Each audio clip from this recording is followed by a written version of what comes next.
¿Qué tal, jóvenes cachimbos? Los saluda el profesor Rolando Rocha de Habilidad Verbal para cerrar ya este conjunto de sesiones de preparación y para abordar un conjunto de textos que han sido diseñados con la finalidad de establecer un repaso consistente en cara a lo que va a ser el último examen esta semana.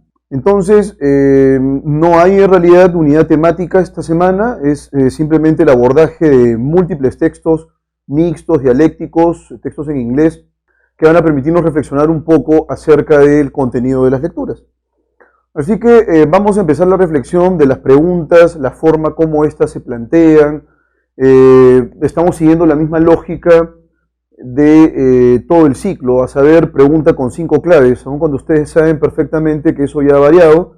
El simulacro de admisión nos plantea un espectro de 4 alternativas nada más, de manera que vamos a tener mucho cuidado porque efectivamente el tiempo que uno invierte en la resolución de la pregunta va a disminuir, pero la complejidad de los otros cursos va a ir probablemente en aumento, debido a que el formato de ECO precisa una contextualización antes que la apelación a la memoria. Entonces, en el caso de habilidad verbal, los 5 tipos de preguntas que son troncales, que son el núcleo de la reflexión y que han sido el núcleo de la reflexión a lo largo de estas semanas, por supuesto que no ha variado.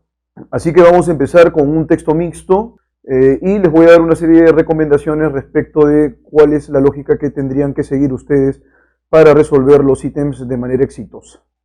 Dicho esto, entonces arrancamos con el texto número 1 de la sección A. Bien, y entonces ahora tenemos aquí el título. Siempre es importante en un texto mixto, si acaso la imagen lo permite, porque no todas las imágenes tienen un título, determinar cuál sería el aspecto temático que se va a abordar en la lectura. Entonces eso es lo que tenemos aquí. En principio tenemos aquí el título de Un nuevo megapuerto para el Perú. Ese título es muy importante, vamos a resaltarlo ahí. Me parece que sería menester colocarlo de otro color, ahora sí. Es la primera fase. Nuevo megapuerto para el Perú.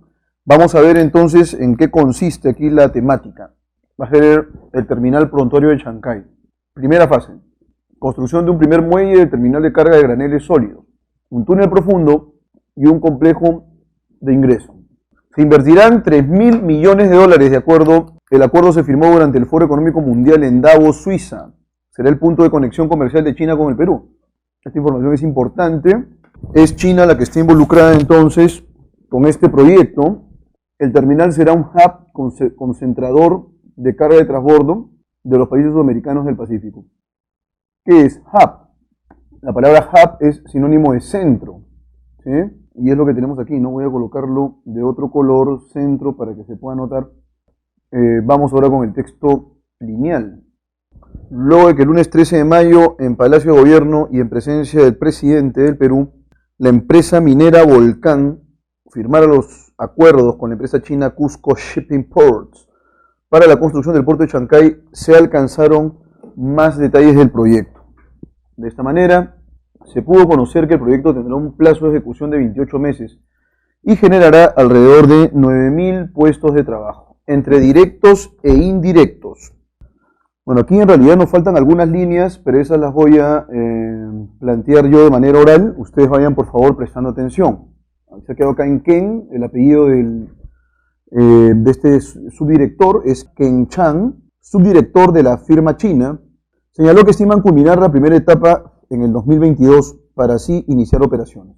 O sea que la proyección es hacia el 2022, ¿no? La primera etapa. Ojo con eso, ¿eh? Eso es importante porque este texto es del 2019. Y esto ya nos da una idea de que en realidad no se ha concretado, o sea, el lugar no existe, es el proyecto, dice acá. Son 28 meses lo que se intenta invertir. Entonces, el vicealmirante Carlos Tejada Mera, gerente general adjunto de la operadora portuaria, indicó que ya se han realizado los trabajos de construcción en túnel y en plataforma marina. Además, señaló que las operaciones se iniciarían a finales de 2021. En caso del Ejecutivo de su anuencia, nos están pidiendo por la palabra anuencia, vamos a colocarla aquí, la palabra anuencia. Entonces, de nuevo, además, señaló que las operaciones se iniciarían a finales del 2021 en caso del Ejecutivo de su anuencia a la modificación del estudio de impacto ambiental que se presentó en abril por parte del operador. ¿Qué es anuencia? Diligencia, que es laboriosidad, cuestión, que puede ser tema, o puede ser problema. Excitación, que es duda, dubitación, autorización y estudio. ¿Cuál sería la anuencia? Literalmente es consentimiento. Consentimiento. Ascenso, con S nada más, ascenso. Profesor, ¿qué más? Permiso. ¿Qué más? Asentimiento. Muy bien, de manera que la clave correcta es autorización. Sigo con la lectura del último párrafo. En temas de inversión, el Ministerio de Transportes y Comunicaciones indicó que las empresas destinarán inicialmente 1.300 millones y que el valor en general del nuevo terminal portuario de Chancay pasará a los 3.000 millones. Muy bien. En temas de inversión, el Ministerio de Transportes y Comunicaciones entonces indicó que las empresas destinarán inicialmente 1.300 millones y que el valor en general del nuevo terminal portuario de Chancay pasará a los 3.000 millones. O sea, va a haber una ganancia superlativa. Vamos entonces con el tema central. Dice aquí, en su conjunto el texto discontinuo se refiere principalmente al terminal concentrador de cargas situado en Chancay. No es un terminal, es un proyecto portuario. Al terminal portuario de Chancay que construirá el gobierno. Esto es un complejo en realidad, ¿no? Un megapuerto.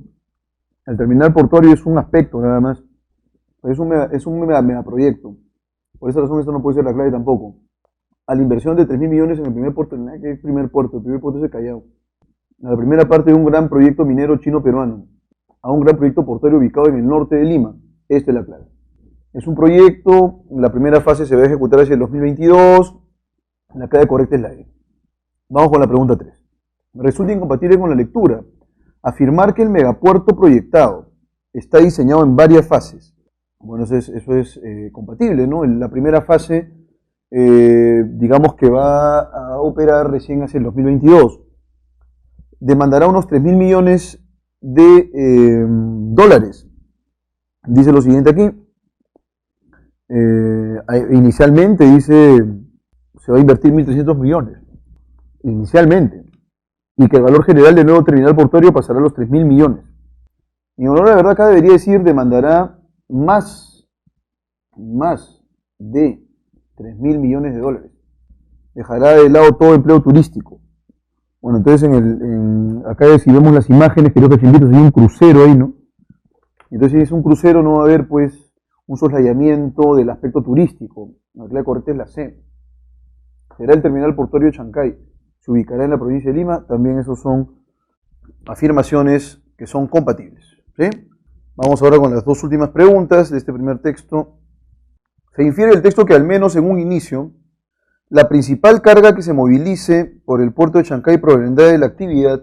Bueno, ¿con quién han firmado? La firma ha sido entre el presidente, dice aquí, en Palacio de Gobierno, y en presencia del presidente del Perú. La empresa minera Volcán firmará los acuerdos con la empresa china Cusco Shipping Ports para la construcción del puerto de Chancay. Se alcanzaron más detalles del proyecto. Entonces, si es la empresa minera Volcán, podríamos inferir que la actividad minera es la que está involucrada y por algo va a firmar este pacto, este acuerdo. Si el gobierno no aprobara la MEIA presentada en abril, posiblemente, bueno, la MEIA en realidad tiene que ver con el impacto ambiental, ¿no? Y si no se firma oportunamente este MEIA, entonces hasta no tener en claro lo que nos plantean aquí en el texto, a saber, la modificación del estudio de impacto ambiental, simplemente esto no se va a ejecutar. Entonces la clave correcta es que se retrasaría el inicio de las operaciones portuarias. Texto 2A. Los delitos informáticos son los actos ilícitos cometidos a través del Internet para violentar la confidencialidad y acceder a datos reservados.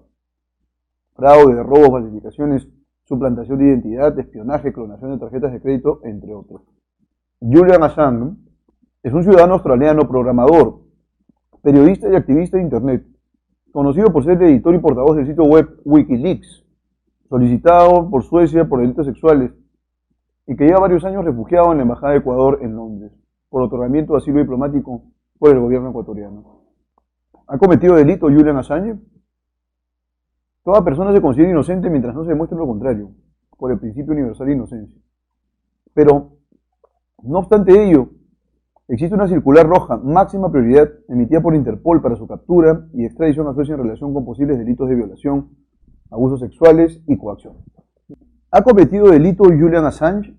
toda persona se considera inocente mientras no se demuestre lo contrario por el principio universal de inocencia. Pero no obstante ello, existe una circular roja, máxima prioridad, emitida por Interpol para su captura y extradición a Suecia, en relación con posibles delitos de violación, abusos sexuales y coacción, además de la supuesta comisión de un delito informático al aceptar la autoría de espionaje y atentar contra la seguridad interna de los Estados Unidos de América, mediante el uso de tecnología y actuando como pirata informático hacker.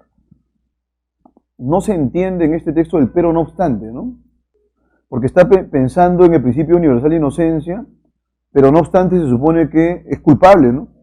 Pero aquí dice posibles delitos de violación. O sea, no se demostró nada, pues. Lo que es posible no es un hecho.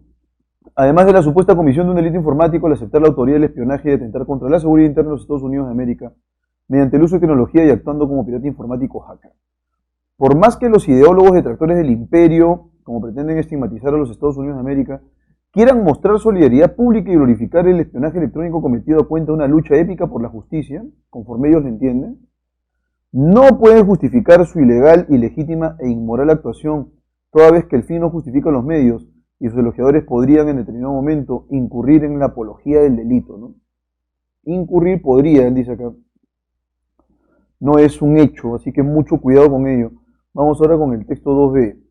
Acertadamente, un grupo de intelectuales latinoamericanos, encabezados por el Premio Nobel de la Paz Adolfo Pérez Esquivel, firmó un comunicado de solidaridad internacional con Julian Assange, fundador de Wikileaks, detenido esta semana en el Reino Unido, luego de ser expulsado de la Embajada de Ecuador en Londres. Julian Assange ha revelado información importante y necesaria para la humanidad toda acerca de las atrocidades y brutalidades cometidas por el imperio en todo el mundo.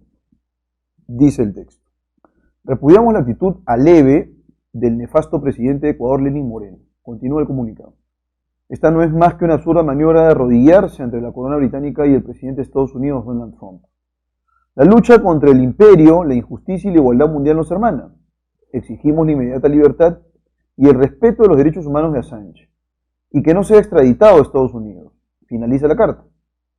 La misiva firmada por personalidades destacadas de la región también demanda que Assange no sea extraditado a Estados Unidos, donde el editor de Megafiltraciones ha sido acusado de un supuesto crimen informático por el Gran Jurado de Alexandria, Estado de Virginia.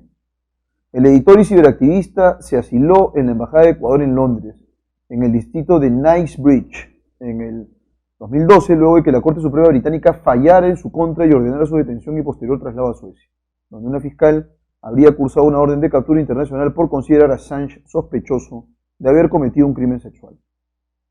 Aunque nunca fue acusado de dicho crimen, y la Fiscalía sueca eventualmente archivó la investigación. Assange fue detenido al ser expulsado de la embajada el jueves pasado por haber violado su libertad condicional. Minutos después, Estados Unidos cursó su pedido de extradición. Los textos A y B muestran una contradicción de fondo en lo que se refiere al abuso cometido de la persona de Julian Assange, a la inmediata e incondicional libertad de Julian Assange, el lugar en el que debe ser juzgado Julian Assange, a un tratamiento más humanitario para Julian Assange y a un juicio democrático y popular para Julian Assange. Muy bien. Aquí de lo que se trata es de definir cuál es el elemento fundamental de discrepancia en rigor y lo que se está discutiendo es si el tipo debería ser acusado y en consecuencia extraditado a Estados Unidos, si el tipo debería ser acusado y entonces aprisionado o encarcelado. Entonces, en ese sentido, la única clave posible es la B, a la inmediata e incondicional libertad de. En cuanto a la palabra aleve, ¿qué cosa connota? Cuando te preguntan por connota, querido cachimbito, no debes buscar el sinónimo, porque no lo vas a encontrar. Lo que debes establecer es una conexión razonable entre el vocablo y algún otro posible elemento que semánticamente se vincula. Pero ojo, no es desde el punto de vista de forma y fondo. Aleve es un adjetivo, y lo que tenemos aquí en las claves son sustantivos más bien. Entonces, aleve es traidor. Aleve es traidor. ¿Qué connota? Traición entonces. Así que la clave correcta sería la alternativa A. ¿Y qué podríamos decir, señores cachimbitos, de la clave D? A saber, la palabra truismo. En el caso de la palabra truismo, mis estimados cachimbitos, Este es un sustantivo cuyo significado paso a detallar a continuación. Vamos a colocar aquí una pequeña flechita para que podamos tener aclarado el término. Truismo es verdad obvia y trivial, o sea, insignificante, una perogrullada, ¿no? Es una verdad que todo el mundo sabe, ¿no? Perogrullada. Listo. Vamos ahora con la tercera pregunta. En opinión del autor del texto A, los ideólogos opositores a los Estados Unidos de América ven deslegitimado su quehacer. El autor del texto A está en contra, pues, de los ideólogos opositores. Su quehacer por apelar solo a la detracción y la estigmatización, por cuanto incurren en la apología del delito. No incurren, podrían incurrir, dice a la larga, por el accionar abiertamente delictivo de Assange, el pedido de captura emitido por Interpol y la próxima extradición de Assange a Suecia. Él considera que Assange ha cometido un delito y que no se puede apañar ese delito. La clave correcta es la C, entonces. Pregunta número 4. ¿Se puede inferir del pronunciamiento que en la actitud de Pérez Esquivel y los intelectuales que lo secundan hay mucha tolerancia con la decisión de Lenín Moreno? ¿No hay rechazo hacia la gestión estadounidense actual? No hay rechazo, sí hay un rechazo abierto, ¿no? En el caso de la decisión de Lenín Moreno no hay tolerancia en absoluto, más bien ellos están rechazando abiertamente y consideran este un acto de deslealtad, de felonía. No se toma en cuenta el gran jurado de Alexandria, ¿sí? Donde justamente se lo menciona en, digamos, en el párrafo 3, no propiamente en el pronunciamiento, pero sí en el párrafo 3 se habla acerca de ello, ¿no?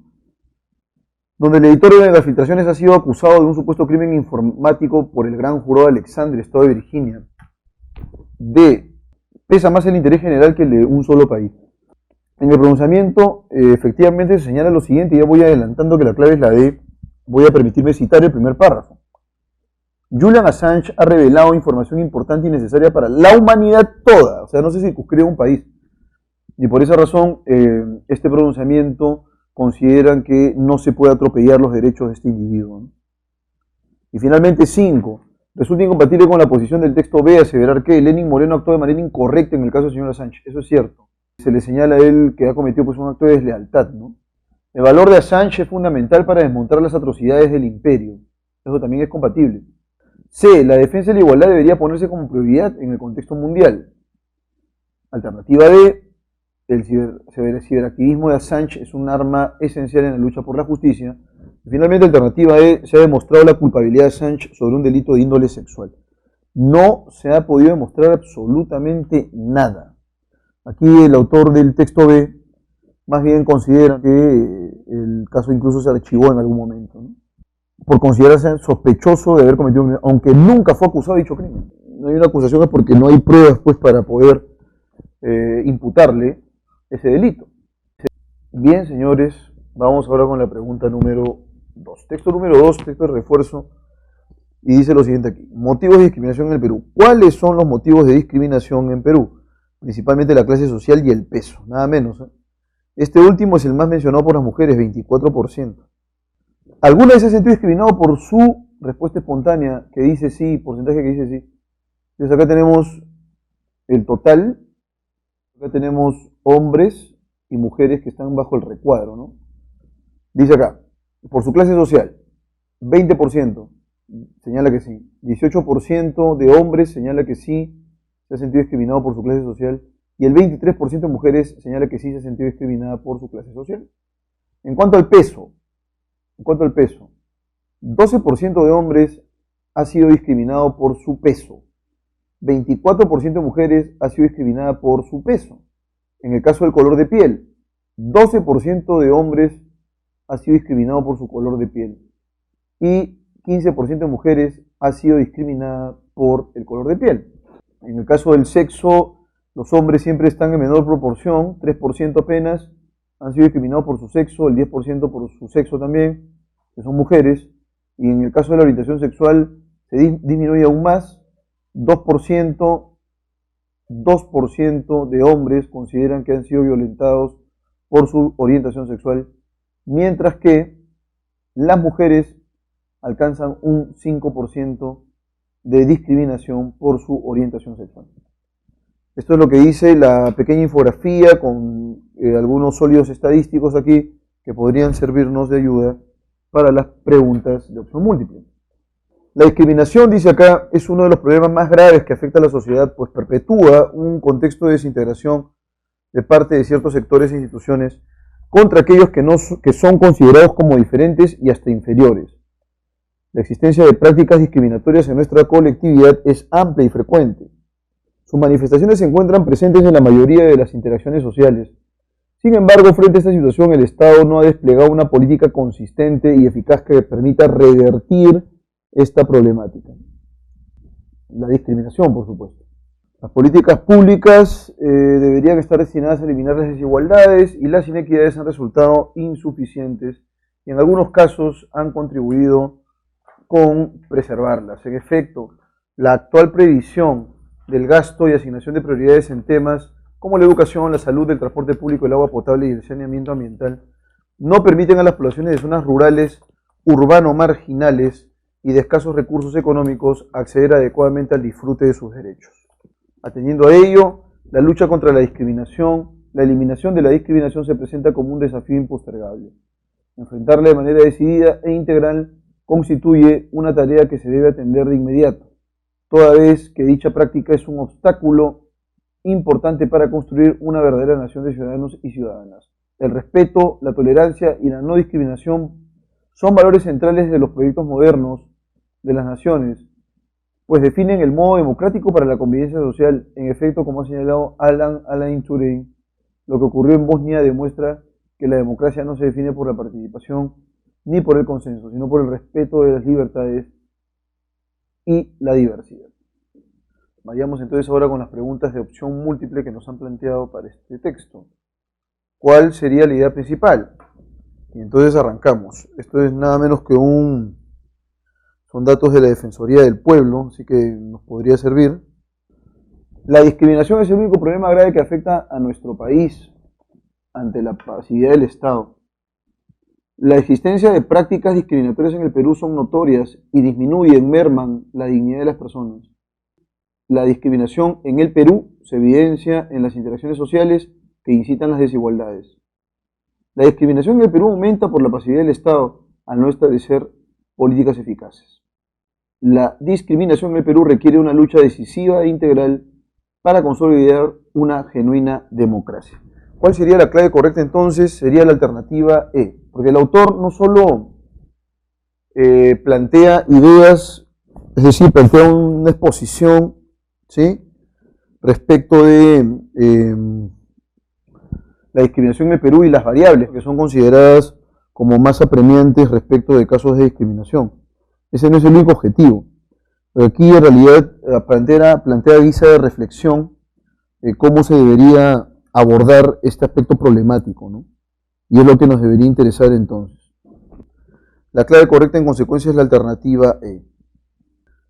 Bien, señores, vamos con la pregunta número 2. El antónimo contextual de revertir. Revertir es hacer que la situación desaparezca, ¿no? Es decir, estamos tratando de pensar en la discriminación como el fenómeno, que es un fenómeno, por supuesto, negativo en nuestro país. Si queremos revertir es que queremos acabar con ese problema. Y lo contrario de hacer retroceder el problema es más bien incitarlo, ¿no? De manera que estimular sería el antónimo. Nos están pidiendo por el antónimo. Pregunta número 3. Con respecto a los resultados mostrados en el gráfico, es incompatible señalar que, ojo que en el gráfico no nos están planteando, en rigor, quiénes discriminan más o quiénes discriminan menos, sino a quiénes discriminan más o a quiénes discriminan menos. Y entonces el tío dice lo siguiente acá. El total de la discriminación debido a la clase social aventaja a las demás. Bueno, sí, la discriminación por clase social es de un 20% en total, ¿no? Y las demás van disminuyendo, ¿no? El peso es 18%, 13% color de piel, 7% sexo, orientación sexual 4%. Entonces, la discriminación por la variable clase social es la que tiene un porcentaje mayor. Así que esto es compatible. B. Las mujeres son más discriminadas que los hombres por su orientación sexual. ¿Qué vemos? Las mujeres en cuanto a su orientación sexual, presentan un 5% y los hombres un 2%. Entonces sí, son más discriminadas que los hombres. De todas las formas de discriminación, las mujeres se muestran, en todas las formas de discriminación, las mujeres se muestran más vulnerables. Y sí, porque en clase social tiene 23% contra 18% de los hombres, 24% en cuanto al peso respecto de 12% de los hombres, que es casi el doble, 15% de color de piel, 12% en el caso de los hombres, 10% en el caso del sexo, 3% de los hombres, y así por ende. Entonces es consistente. Las mujeres discriminan más que los hombres como consecuencia del color de piel. Eso es falso, porque quienes son más discriminadas son las mujeres. Las mujeres han sido discriminadas por el color de piel en un 15% y los hombres en un 12%. Así que la D sería más bien incompatible. Las dos últimas preguntas entonces de este texto, señores cachimbos. Seguimos con la resolución. Pregunta por inferencia. ¿Se infiere la relación entre el gráfico y el desarrollo textual? Es una pregunta abierta, efectivamente. No me gustan a mí las preguntas que son de índole abierta, pero tenemos que resolverla de inmediato. Acá ya nos están pidiendo por una conexión, ¿no? Una relación razonable entre texto e imagen. Revelen sus estadísticas que las mujeres pudientes discriminan más a los hombres de los sectores más deprimidos de la sociedad. Registra un elevado y preocupante porcentaje de hombres que mortifican a las mujeres a causa de su apariencia física. No necesariamente van a ser hombres, no pueden ser mujeres que también discriminan a mujeres. Dista mucho estar bien en materia económica y educativa, porque la discriminación por sexo es la más alarmante de todas. ¿Y eso qué tiene que ver? O sea, ¿qué tiene que ver la educación con que el sexo sea la más alarmante de todas? Y además eso es falso, ¿no? Porque no es el sexo, sino es la condición social. Posee altos porcentajes de discriminación por motivos de orientación sexual. No, vamos en degradé, ¿no? La primera razón es la pertenencia a un estrato socioeconómico. Luego de eso viene la obesidad, luego viene el color de piel, el sexo está en penúltimo lugar y la orientación sexual en último lugar. Entonces la clave correcta, la única posible es la E. Carece de un proyecto moderno como nación. Dado que la intolerancia basada en la estratificación social es la más común, ¿no? La más cotidiana. Finalmente, si un politólogo sostuviera que las elecciones libres cada 5, acá me parece que se han soslayado la palabra cada 5 años, ¿no? Son suficientes para considerar al Perú como un Estado democrático, entonces sería una afirmación totalmente correcta debido a que las elecciones libres evitan dictaduras que discriminan en el gobierno. Este filósofo calificaría al Perú como un Estado moderno que protege y promueve la convivencia social pacífica mediante el sufragio. La Defensoría del Pueblo estaría en total desacuerdo porque esta institución desdeña la participación ciudadana en las elecciones nacionales. Podría discrepar con la Defensoría del Pueblo porque esta institución sostiene que los valores definen la convivencia democrática. ¿Qué señala entonces, mis estimados cachimbitos, la Defensoría del Pueblo? La Defensoría del Pueblo, en efecto, lo que plantea es que para que una sociedad pueda constituirse de manera bastante sólida, a saber, a través de un Estado de Derecho, en consecuencia un régimen democrático, no basta con convocar elecciones cada 5 años, pues, sino que se tiene que promover prácticas de igualdad, de equidad, se tiene que promover, digamos, una mentalidad distinta. Entonces, quien sostuviera que las elecciones libres cada 5 años son suficientes en realidad para considerar Perú como un Estado democrático, se equivoca. Y la Defensoría del Pueblo estaría en desacuerdo con él. O sea, la clave correcta es la D. Podría discrepar, y no es discrepar con, sino discrepar de. ¿Sí? Discrepar de la Defensoría del Pueblo porque esa institución sostiene que los valores definen la convivencia democrática. Muy bien, mis estimados cachimbos, entonces arrancamos con la sección B. Dice lo siguiente acá, incidencia estimada de tuberculosis por 100.000 habitantes, primeros 10 países, América 2016. Ahí tenemos de 0 a 200 infectados con TBC. Haití está en primer lugar con 184,4 casos por 100.000 habitantes. Perú con 116,4 casos por 100.000 habitantes.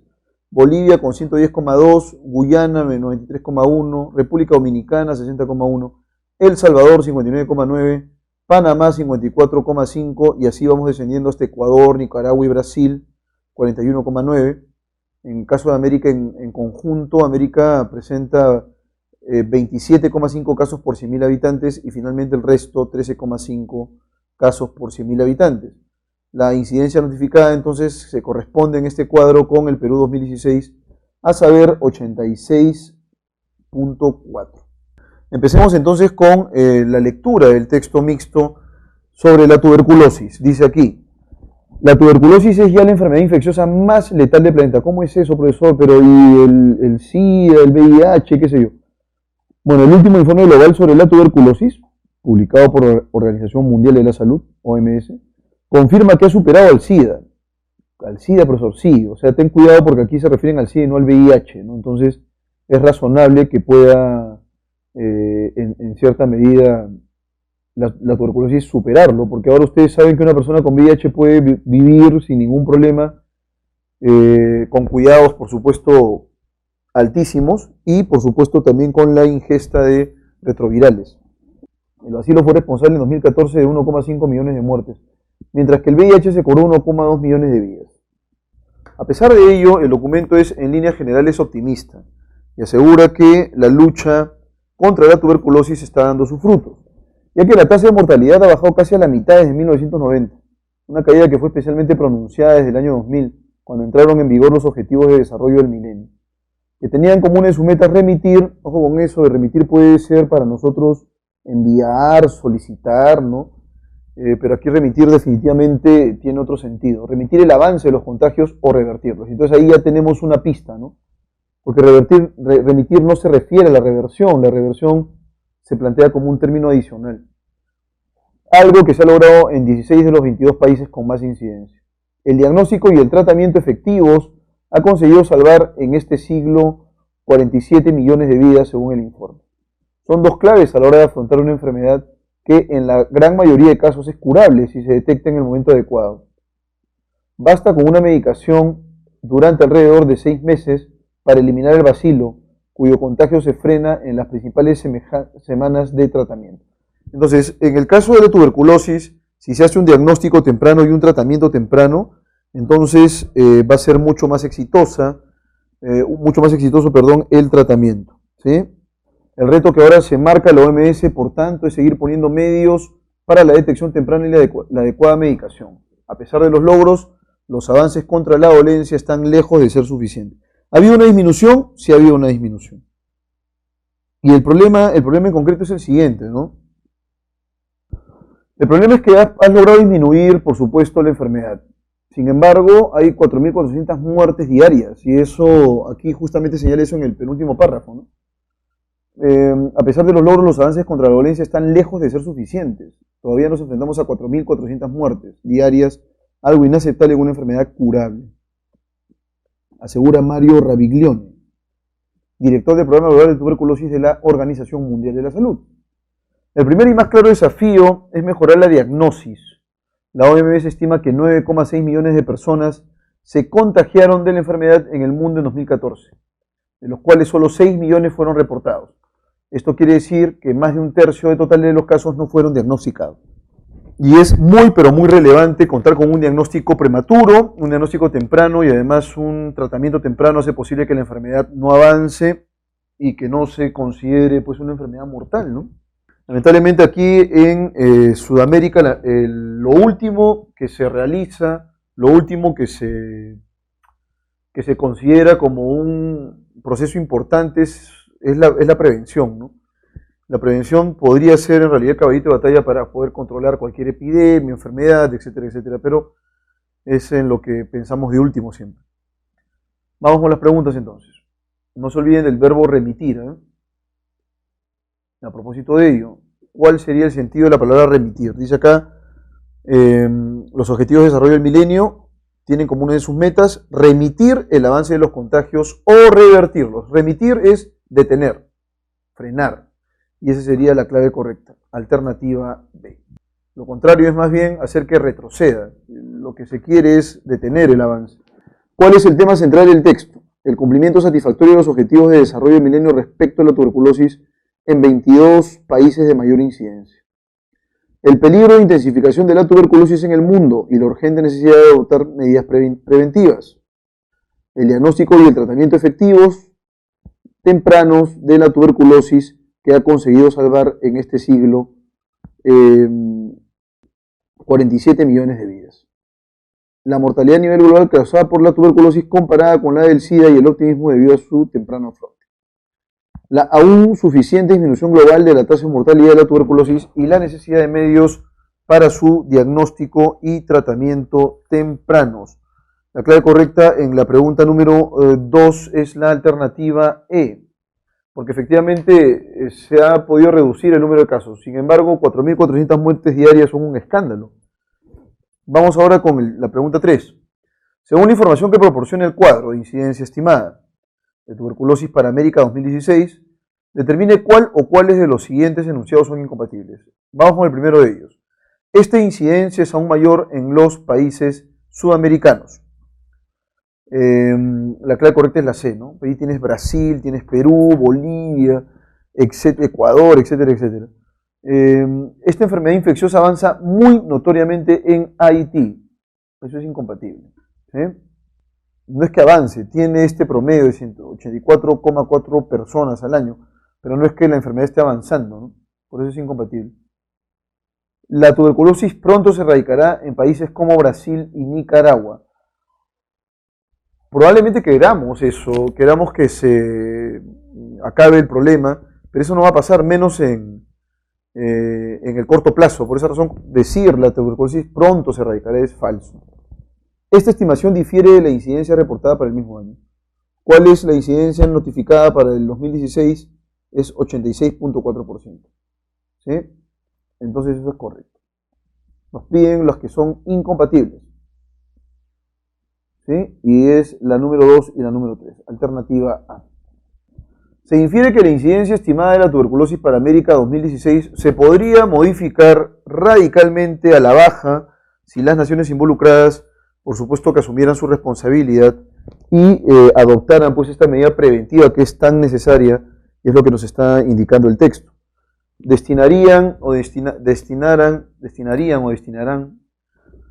mayor presupuesto para el diagnóstico y tratamiento temprano de la tuberculosis. El presupuesto, en el caso de la alternativa, es una cuestión muy importante si se quiere abordar de manera efectiva el problema. Entonces, en ese sentido, la clave correcta es lo que falta, ¿no? Lo que falta es un mayor presupuesto para poder diagnosticar a tantas personas que eventualmente podrían tener el bacilo, en rigor. Si los objetivos de desarrollo del milenio hubiese contado con los medios suficientes, ¿qué hubiera ocurrido entonces si los objetivos de desarrollo del milenio hubiesen contado con los medios suficientes? O sea, si hubieran tenido recursos, ¿no? Entonces, si hubieran tenido recursos, es posible que hubieras podido sensibilizar de manera más efectiva a la población. Vamos con la A. La tasa de reducción de la mortalidad de la tuberculosis a nivel mundial habría sido más pronunciada en el año 2000. Eso es abiertamente falso, porque abrir, digamos, las posibilidades de poder encarar este problema pasan por el hecho de que seas capaz de tomar medidas preventivas. Es lo que falta en rigor. Alternativa B. La tasa de mortalidad de la tuberculosis a nivel global se habría reducido a menos de la mitad de la que se producía en 1990. ¿Sí? Es posible que esa sea, ¿sí? Estamos planteando una pregunta de extrapolación. Entonces, si hubiera habido pues una campaña activa de planificación, sensibilización, concientización, la tasa de mortalidad de la tuberculosis a nivel global se habría reducido a menos de la mitad de la que se producía en 1990. Si hubiera habido pues un impulso más fuerte tal vez. La clave correcta es la B. Mucho se ha discutido acerca de los alimentos transgénicos y a pesar de que es un tema no espinoso, no es un tema complicado, más bien es un tema que podría beneficiarnos a nosotros. Existen posiciones todavía encontradas, ¿no? Una facción, usualmente formado por ambientalistas y qué sé yo, que están en contra de los productos transgénicos y más bien otra facción que sospecha todo lo contrario, ¿no? Asume y sostiene que no hay ningún tipo de impacto medioambiental reconocido, corroborado. Texto 2A. Un 85% de los cultivos transgénicos son variedades resistentes a herbicidas, que contaminan el suelo y eliminan la vegetación que sirve de refugio, y alimento de insectos, aves y multitud de especies silvestres en campos y linderos. Un estudio comparativo realizado durante varios años en el Reino Unido, muy bien, puso de manifiesto que los cultivos convencionales albergaban, ojo con la palabra albergaban, mayor número y variedad de plantas silvestres e insectos que los cultivos transgénicos resistentes a herbicidas. Previsiblemente, la disminución de biodiversidad hubiese sido muy superior si el estudio hubiera tomado como referencia parcelas gestionadas con agricultura ecológica o incluso con agricultura integrada, que puede reducir hasta un 30% las aplicaciones de plaguicidas y actualmente está muy extendida en los Estados Unidos.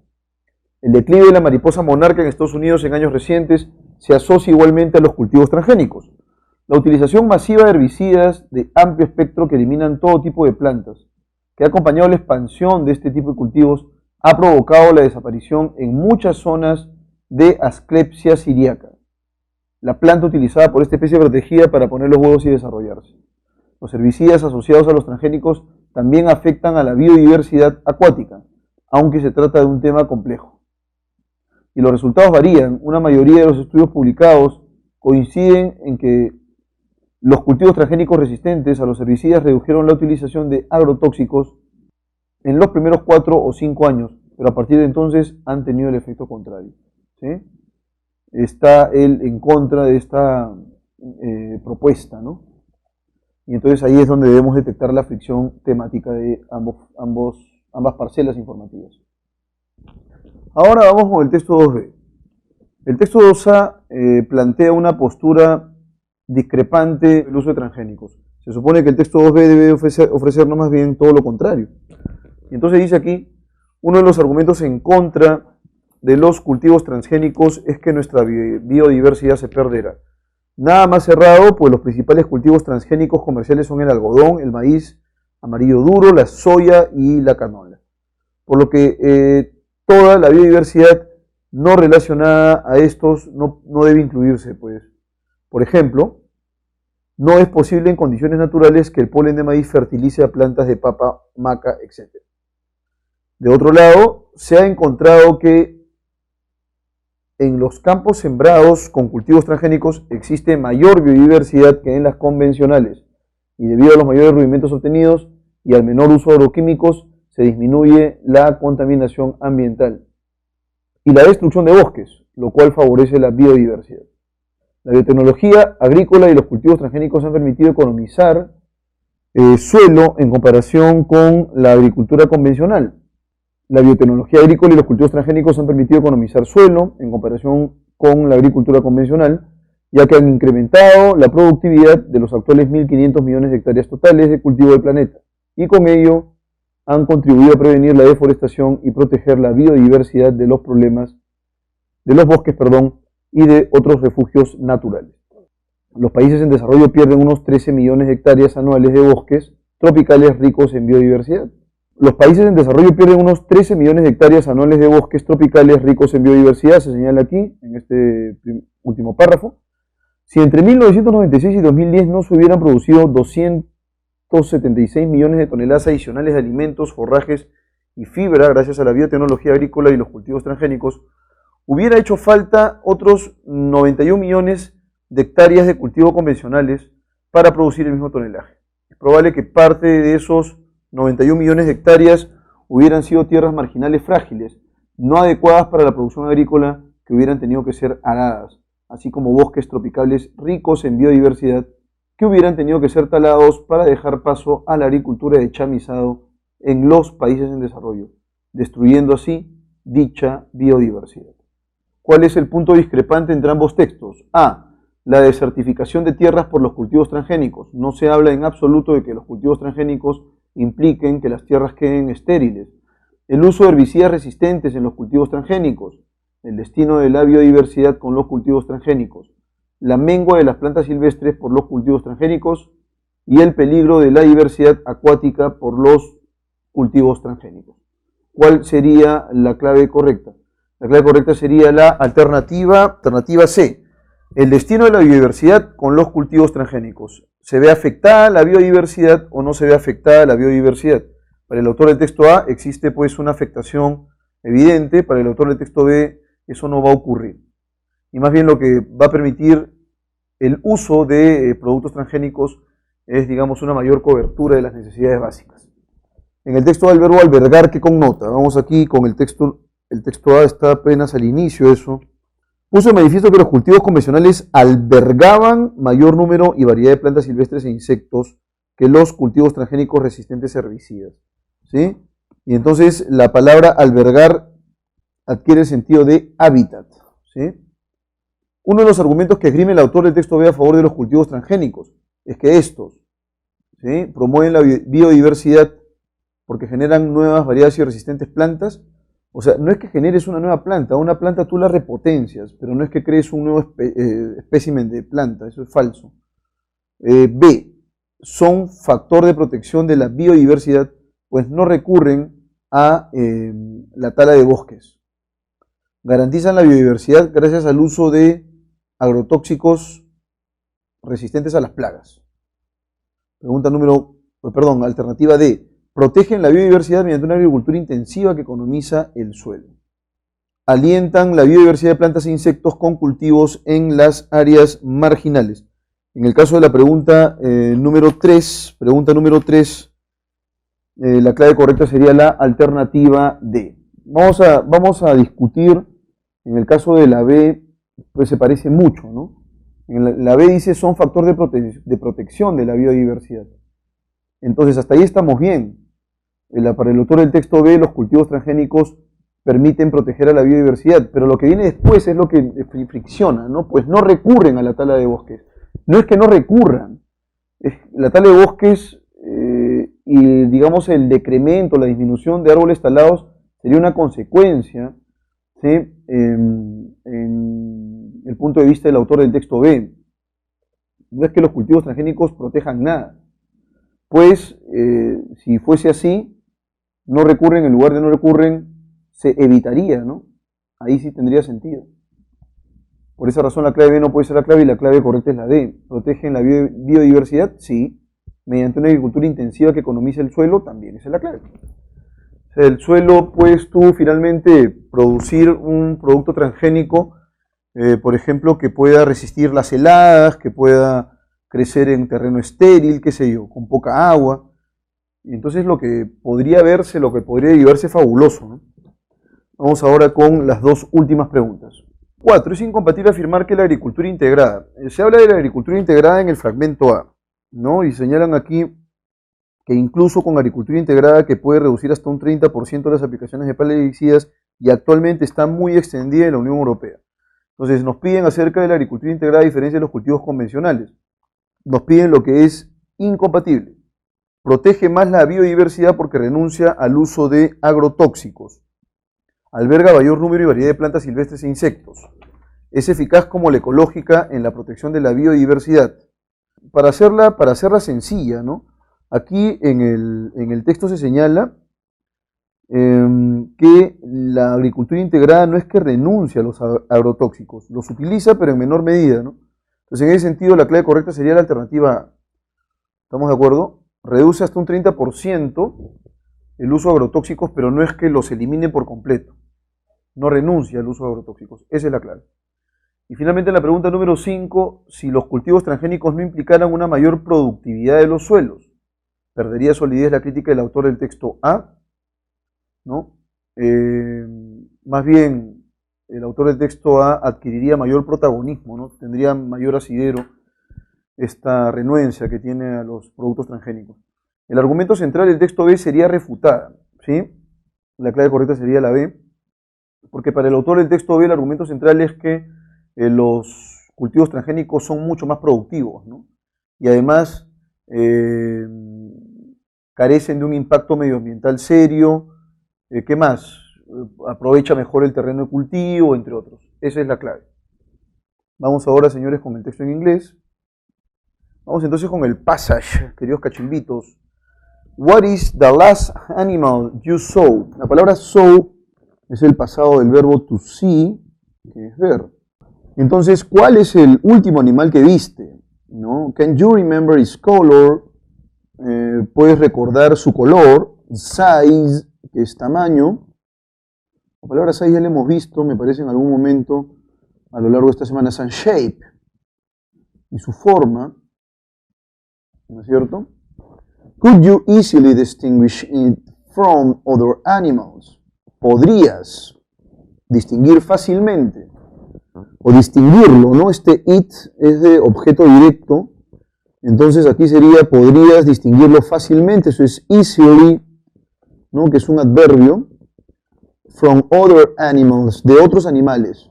Now, ahora, how about the last plant you saw? ¿Qué podríamos decir acerca de la última planta que viste? If your mental images of animals are sharper than those of plants. Si tus imágenes mentales de animales son sharper es más nítido, ¿no? Entonces, son más nítidas que las de las plantas, than those of plants. You're not alone, no estás solo. Entonces, alone, solo. Children recognize that animals are living creatures before they can tell that plants are also alive. Los niños reconocen que los animales son criaturas vivas antes que puedan decir que las plantas son, o porque las plantas están también vivas, ¿no? O que las plantas también están vivas, ese sería el orden normal. This tendency is so widespread. La palabra widespread es difundido, generalizado, ¿no? Extendido. Difundido, generalizado. Ok, entonces, ¿qué cosa dice aquí? Esta tendencia está tan difundida that Elizabeth Schussler and James Wandersee, que Elizabeth Schussler and James Wandersee, a pair of US botanists and biology educators, un par de botánicos y educadores de biología de Estados Unidos, coined a term for it. La palabra coined es acuñaron, ¿no es cierto? Acuñar, ¿sí? Acuñaron un término para ello en 1998, plant blindness, la ceguera a las plantas, ¿no? El blindness viene del adjetivo blind, que es ciego justamente. They describe it as, lo describen como the inability to see, ¿no? La falta de habilidad para ver, or notice o notar the plants in one's own environment. Entonces es como la falta de habilidad, ¿no? Para ver o notar las plantas en su propio entorno. Plant blindness, not surprisingly. Este not surprisingly literalmente sería como no sorprendentemente, ¿no? Entonces, la ceguera a las plantas, como era de esperarse, podríamos traducirlo así, ¿no? Literalmente es no sorprendentemente, ¿no? Pero aquí podríamos esto traducirlo como era de esperarse, ¿no? Como es lógico. Results in an underappreciation of plants, deviene en o resulta en una subestimación, ¿no? Vamos a colocar aquí este under que es bajo, puede ser sub también, o infra. Podríamos pensar en infravaloración como un potencial, infravaloración o subestimación, ¿no? Lo que deriva en una subestimación, en una infravaloración of plants, de las plantas, and in a limited interest in plant conservation, y en un limitado interés en la conservación de las plantas. Plant Biology Courses, los cursos de biología vegetal around the world, alrededor del mundo, are shutting down. La palabra, bueno, en realidad es toda una forma perifrástica, esta de aquí la voy a subrayar acá, voy a colocar el verbo en infinitivo, to shut down, ¿no? Que puede ser sinónimo de cerrar. Entonces, aquí dice que los cursos de biología vegetal alrededor del mundo, o en el mundo, están cerrándose at a decent rate, and public funding for plant science is drying up. Están cerrándose, decent rate, a un ritmo vertiginoso. Eso es, vamos a colocar aquí, un rate, es vertiginoso, a un ritmo acelerado, ¿no? En public funding y los fondos públicos, la palabra funding es fondos, ¿no es cierto? Los recursos públicos, for plant science, para la ciencia de los vegetales, is drying up. El drying up es agotar, ¿no? Vamos a colocar el verbo aquí, está agotándose, sería acá, ¿no? O se está agotando. To dry, voy a colocarlo abajo mejor, agotar. Listo. While studies haven't been done on the extent of plant blindness and its change over time, mientras no se han realizado, ¿no? Aquí tenemos esto, ¿no? No han sido realizados, sería acá, ¿no? Haven't been, es no han sido, done, hechos, realizados. ¿Qué cosa? Studies, estudios, on the extent, acerca del impacto of plant blindness, de la ceguera a las plantas, and its change over time, y su cambio alrededor del tiempo, o a lo largo del tiempo, increased urbanization, el incremento de la urbanización, and time spent with devices, spend es gastos, ya lo hemos visto, ¿no? Y el tiempo invertido en dispositivos, la palabra device es dispositivo, means significa that nature deficit disorder, ¿no? Un trastorno por el déficit de la naturaleza. Eso es nature deficit disorder. La palabra disorder podemos entenderlo como un trastorno. ¿Qué cosa es el trastorno por déficit de la naturaleza? Nature deficit disorder, reitero.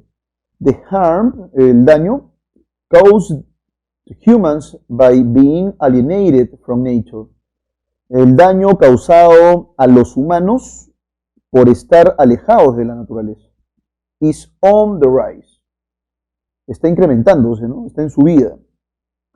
And with less exposure to plants comes greater plant blindness.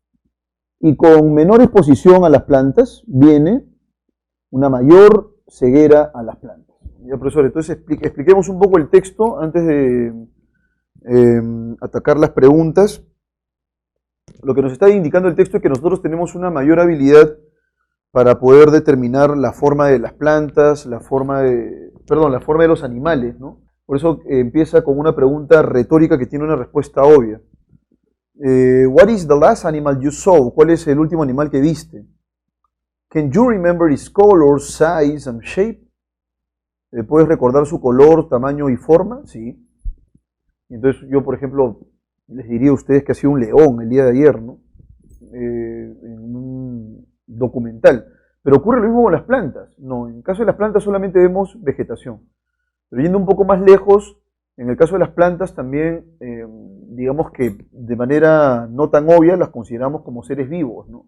Probablemente producto del conocimiento, bueno, es que así me lo han enseñado, pero si tú, por ejemplo, ves que alguien patea a un perro en la calle o lo pisa, eso te generaría indignación. Pero si alguien pisa el pasto de un jardín, ¿te generaría indignación también? Bueno, y eso, aunque no lo creas, tiene que ver con una inconsciencia latente respecto de considerar seres vivos o no, ¿no?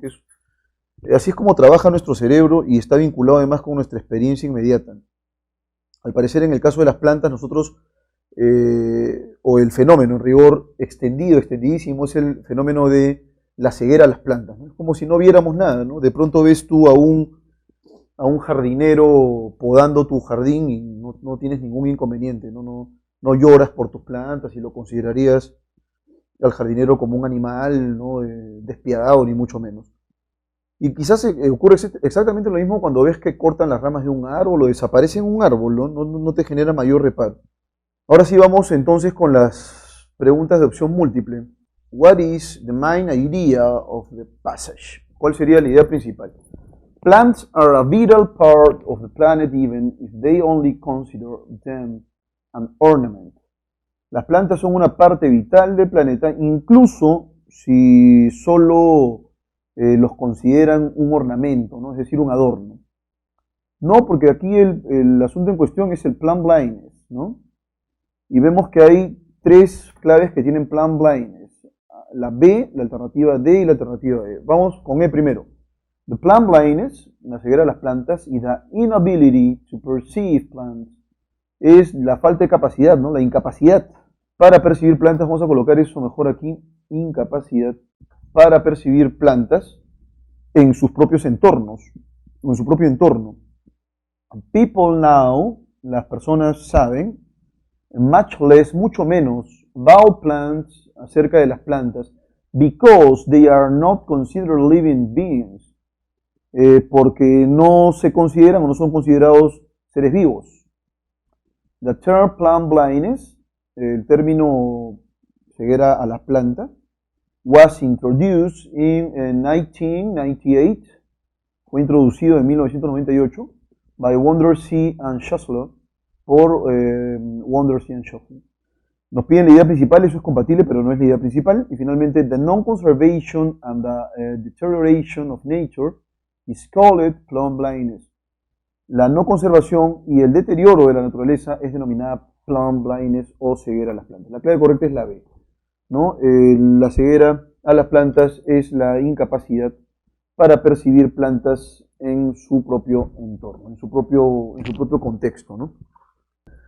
Vamos ahora con la pregunta número 2. The word widespread, de que es extendido, ¿no? Means, ¿qué significa widespread? Generalized, generalizado, unknown, que es desconocido, reduced, reducido, diversified, diversificado, y restricted, que es restringido. Widespread, ya que se trata de un fenómeno extendidísimo, todos, bueno, la mayoría, en su mayoría los seres humanos no hacen pues una discriminación a las plantas, ¿no? Tú vas al parque, estás jugando pelota con tu hermano, tu hijo, con tus amigos, y no tienes el menor reparo en pisar el pasto, o sea, no le dices, no lo consideras un ser vivo en rigor. Generalized sería la clave correcta, ¿no? Generalizado. It is inferred that Elizabeth Schussler and James Wondersee coined the term plant blindness because se infiere que Elizabeth Schussler y James Wondersee acuñaron el término ceguera a la planta porque it was being confused with the recent nature deficit disorder. Estuvo siendo confundido con el reciente desorden por déficit de la naturaleza, ¿no? El trastorno por déficit de la naturaleza.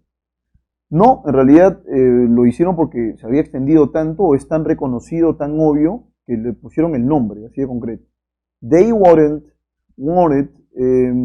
buscaron, los investigadores, to be, ser, known, conocidos, as the creators of this phenomenon, como los creadores de este fenómeno. No puedes crear un fenómeno, el fenómeno está ahí, tú lo observas, ¿no? El fenómeno está ahí y tú lo investigas, pero no es que lo crees. It was necessary to standardize this extended phenomenon. Fue necesario para estandarizar este fenómeno extendido. Justamente esa es la clave, ¿no? Ya que era un fenómeno reconocido, un fenómeno muy obvio, se le tuvo que colocar un nombre y ese nombre fue plant blindness. Only they could accept. Solo entonces pudieron aceptar que las plantas estaban, digamos, subestimadas, ¿no? Y finalmente la alternativa E, en 1998, todos los científicos del mundo reconocieron esta incapacidad. La clave correcta es la C. No, esa sería la información inferior. Pregunta número 4. It is compatible to affirm that animals are more, los animales son más interesting, interesantes, than plants, que las plantas. No. Understood, comprendidos, entendidos, que las plantas. Tampoco. Perceived, percibidos, son más percibidos que las plantas. Esa es la clave correcta. Y por aquí tenemos la palabra important, que es importante. No son más importantes. Que nosotros las consideremos más importantes no significa que sean más importantes que las plantas. En realidad, como seres vivos, las plantas probablemente, con lo que está ocurriendo en la Amazonía, al final terminen, este desastre medioambiental termine generando pues un desequilibrio que ya no lo podemos parar, ¿no? Sobre eso hemos hablado a lo largo de semanas y creo que lo que ha ocurrido en la Amazonía es un desastre sin precedentes. Bueno, striking es sorprendente, ¿no? Asombroso. Vamos a colocar eso ahí abajo también. Y vamos ahora con la última pregunta. Dice lo siguiente aquí. If the plants were more perceived than the animals. Si las plantas fueran más percibidas que los animales. Si hubiera una percepción mayor de plantas en lugar de animales. Undoubtedly, indudablemente, all the animals of the world enter the list of living beings in extinction. Todos los animales del mundo entrarían en la lista de seres vivos en extinción. Es un absurdo, ¿no? Todos los animales. Cada vez que tú veas, no solamente en inglés, ¿no? Sino en castellano, eso de todos, sin excepción, qué sé yo, probablemente esa no sea la clave. A no ser que el texto te coloque esa pregunta, ¿no? Esta condición genera un efecto generalizado sin excepciones. Bueno, ahí podrías tú pensar en todos. It would probably be difficult for the children to recognize an animal as a living being. Probablemente sería difícil, sería complicado para los niños reconocer un animal como un ser vivo. Shoslow and Wondersea, los investigadores, would have coined, habrían acuñado el término animal blindness, la ceguera de los animales, in 1998, en 1998. No tiene nada que ver, ¿no? Gracioso esto. Se llama plant blindness. Y a propósito de ello, de plant blindness, would refer, el concepto de ceguera a las plantas referiría to the preference to perceive plants and not animals. Referiría a la preferencia para percibir plantas y no animales. Y finalmente, the botany course, los cursos de botánica, would have preference, tendrían preferencia over the course of zoology in the schools, sobre el curso de zoología en las escuelas. La clave correcta aquí sería la alternativa B, ¿no? It would probably be difficult for the children to recognize an animal as a living being. Y esa es la clave entonces de la pregunta número 5. Muy bien, queridos cachimbos, dicho esto entonces cerramos este último bloque de esta semana de repaso, ¿sí? Con el texto de refuerzo final de esta sección y con eso acabamos entonces el curso oficialmente. Las poblaciones de animales silvestres están continuamente bajo estrés por las actividades humanas y su impacto en el medio ambiente. El aumento de la población, la destrucción de los hábitats y la caza furtiva son algunas de las mayores amenazas para más de 17.000 especies en peligro de extinción, especies que no sobrevivirían sin unas instalaciones adecuadas donde controlar, estudiar o hacerles un seguimiento específico, no solo con ejemplares reales, sino con estudios y avances en técnicas de reproducción y conservación. El ejemplo más claro es el del panda gigante. El aprovechamiento lúdico circunstancial de estos centros permite recaudar lo suficiente para mantener vivos cientos de especies que de otra forma se extinguirían. En una sociedad tremendamente ajena a los ámbitos rurales, es imprescindible la creación de centros de aprendizaje urbanos donde educar a la ciudadanía sobre el respeto y amor hacia todos los animales, incluso los que no pertenecen a su hábitat natural. Anualmente, más de 700 millones de personas visitan los zoológicos de todo el mundo. Es imposible sustituir esta experiencia por otra igual de pedagógica a corto plazo. El zoológico debe ser una instalación destinada al estudio y la conservación de los animales. La prioridad debe ser la conservación de las especies en cautiverio, no el divertimiento de sus visitantes. Cuando esta prioridad se abandona, el zoológico se convierte en un mero circo y deja de considerarse un instrumento de la zoología. La sensibilización a través de los zoológicos, ¿no? Entonces aquí el autor del texto A considera que el zoológico puede ser un lugar de formación, ¿no? de sensibilización. Texto B. A pesar de su supuesta preocupación hacia los animales, los zoológicos son más bien colecciones de animales, no son refugios ni hogares para los animales. Incluso bajo las mejores condiciones es imposible replicar, ¿no? duplicar o acercarse a crear algo similar al verdadero hábitat en que estos viven, que es amplísimo, ¿no? A los animales se les impide realizar la mayoría de los comportamientos que para ellos son innatos y vitales, como correr, volar, escalar o acompañarse de otros compañeros de especie. Los zoológicos solo enseñan al público que es aceptable interferir y mantener en cautiverio a los animales, a pesar de su aburrimiento, hacinamiento, soledad y privación de las más elementales maneras naturales de su especie. Virginia McKenna, activista de Born Free, resalta lo siguiente. Los animales salvajes pertenecen a la naturaleza. No deben estar encarcelados en zoológicos. La libertad es un concepto precioso. Y los animales salvajes sufren física y mentalmente por la falta de libertad que el cautiverio les impone. Luego los zoológicos dicen brindar oportunidades de educación, pero la mayoría de los visitantes pasan solo unos minutos en cada lugar de cautiverio, más que nada en busca de entretenimiento que de formación. Durante 5 veranos, un guía del Zoológico Nacional de Estados Unidos siguió a más de 700 visitantes del zoológico y encontró que no importaba lo que estaba en cautiverio. Las personas solo miraban al animal como si fuese un simple papel mural. Bueno, es abiertamente un texto en contra de los zoológicos. El autor del texto A más bien se muestra a favor siempre que los zoológicos sirvan como un lugar de formación, ¿no? Para reconocer la importancia de la vida animal, tener cierta empatía, etcétera, etcétera. ¿Cuál sería el tema que articula la polémica entre ambos textos? La preocupación zoológica, el concepto de zoológico, la importancia del zoológico, el fin de los zoológicos, el mito detrás del zoológico. Ahí es el hecho de que el zoológico exista o no, y en tanto que tal, la clave correcta es la D, el fin de los zoológicos. Vamos ahora con innato, que es la palabra utilizada en el texto B.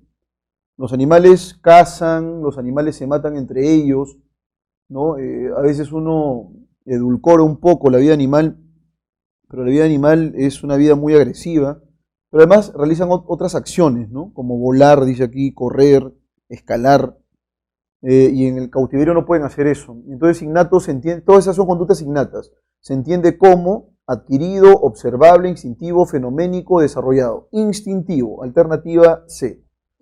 3. Se colige que ambas argumentaciones convergen ¿En qué convergen? En el concepto de libertad que resulta bello, en la naturaleza, el hábitat de las especies, los objetivos académicos del zoológico, la estabilidad de innumerables especies, el carácter lúdico de los zoológicos. Entonces ellos consideran en realidad que es posible que el zoológico pueda cumplir una función recreativa. Ambos cuestionan ello, ¿eh? Entonces la clave correcta es la E, ¿no? El carácter lúdico. Lúdico es lo relativo al juego. 4. Es incompatible con la argumentación expuesta en el texto A sostener que los zoológicos salvarían de la extinción animal. Eluden el propósito crematístico, educan de una manera indirecta, alecciona de un modo inmediato, persigue fines científicos también. Si es edificante, podría funcionar.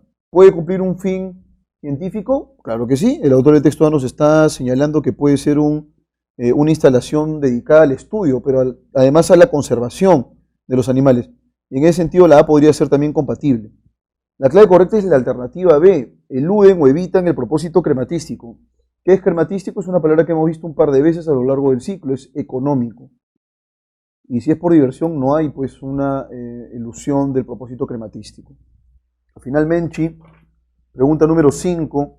Si con la sinergia de los ministerios de Cultura, el Ministerio de Educación y Ambiente se concientizara a los peruanos mediante publicidad constante que los zoológicos son algo más que entretenimiento, es decir, son centros de aprendizaje, entonces la investigación zoológica podría verse ralentizada. ¿Qué es ralentizado, profesor? Volver lento algo, ¿no? Vuelto lento. Vamos a colocar aquí, vuelto lenta, por la participación de la sociedad. Todo lo contrario, ¿no? Más bien se impulsaría la investigación zoológica. Los zoológicos podrían encargarse de que los animales ya extintos puedan reaparecer. Eso es imposible, ¿no? Tendría que ser eso un milagro, o tal vez a través de la biotecnología. Se podría por fin contener la destrucción de los hábitats naturales de varias especies. No, porque eso está enfocado en los zoológicos. Los hábitats naturales implicarían pues un conjunto de medidas vinculadas más bien con hábitats naturales y no con zoológicos. Los peruanos podrían pensar que el motivo conservador está por encima de la libertad, si fuera edificante, ¿no? La clave correcta es la D. Y finalmente, E, todos los animales en peligro de extinción podrían salvarse gracias a la acción estatal. Eso sí, solo sí, vas más allá de los zoológicos y más bien pensarás en cómo mantener el medio ambiente y cómo mantener los hábitats naturales.